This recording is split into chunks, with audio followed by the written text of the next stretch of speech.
महाराष्ट्र विधानसभेच्या निवडणुका पार पडल्या. आत मतमोजणीमध्ये महायुतीला मोठं यश प्राप्त झालं आहे.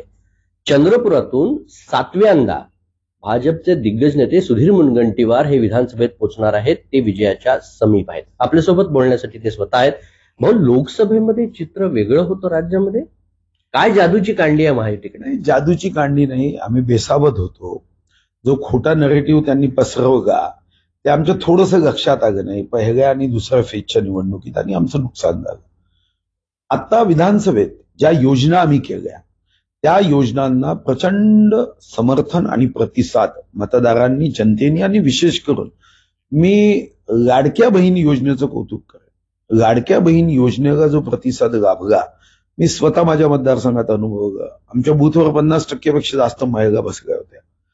जे काही मतदानाची टक्केवारी वाढली त्यामध्ये सुद्धा लाडकी बहीण योजना ही कारणीभूत आहे, आणि जनतेने खूप जास्त विश्वास व्यक्त केला. मला वाटतं की आम्ही हे नम्रतेने विजय स्वीकारला, आणि या माध्यमातून महाराष्ट्रामध्ये एक स्थिर सरकार असेल, छत्रपती शिवाजी महाराजांच्या रयतेच्या राज्याचा संकल्प पूर्ण करणारं सरकार असेल, केंद्र सरकार आमच्या पाठीशी असेल. अनेक योजना आहेत तिच्या अंमलबजावणी आम्हाला करणं गरजेचं आहे, आणि इतका मोठा प्रतिसाद दिल्यावर आम्ही नम्रतेने विजय स्वीकारून जनतेची सेवा ही सरकार स्थापन झाल्यापासून पहिल्या दिवशीपासून केली पाहिजे, आणि आम्ही निश्चित करू.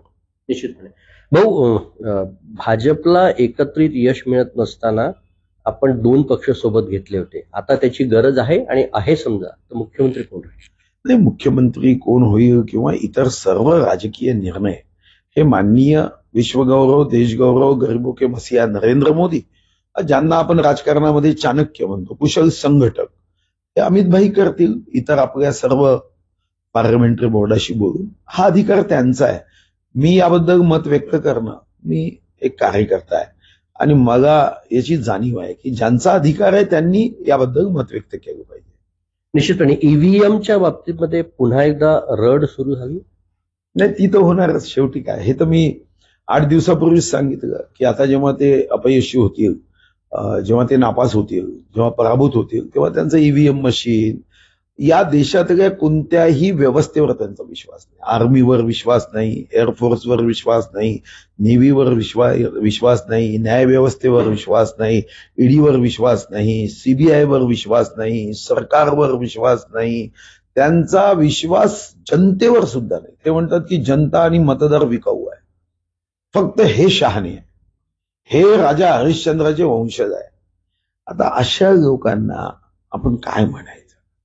अशा लोकांबद्दल बोलणं सुद्धा मला वाटतं की आपण प्रतिक्रिया देऊ नये. असे लोक आहे, जिंकले तर हम है, हार गए तो ईव्हीएम मशीन है. मला व्यक्तिगत रीतीने वाटतं की अशा वागणुकीतून आज मी जरी आकडे पाहतोय तर हे विरोधी पक्ष नेता सुद्धा एक पक्ष म्हणून बनवू शकत नाही, एवढी यांची वाईट अवस्था आहे. असंच वागत राहिलं तर यापेक्षाही वाईट अवस्था होण्याची शक्यता नाकारता येत नाही. लोकसभेनंतर यांनी जर विजय नम्रतेने स्वीकारला असता तर काही चित्र थोडंसं अलग दिसता आलं असतं. 11 ई मुख्यमंत्री यांचे आमदार इतके मस्तीत आले होते की फोन करायचे जिल्हाधिकारी एसपींना, मैं अगला गृहमंत्री हूं, मैं अगला महसूल मंत्री हूं. म्हणा ना तुम्ही, कोणी थांबवलं? शेवटी हे चक्र आहे, कोणी ना कोणी येतो आणि जातो, कोणी स्थायी नाही आहे. पण तुमची वागणूक देवाला सुद्धा कधीच मान्य होणार. निश्चितपणे आपण बघितलं की महायुतीच्या विजयानं भाजप नेते देखील आनंदित आहेत. रयतेचं राज्य आणू असं ते बोलत आहेत. Ashish Ambade, Zee Media, Chandrapur.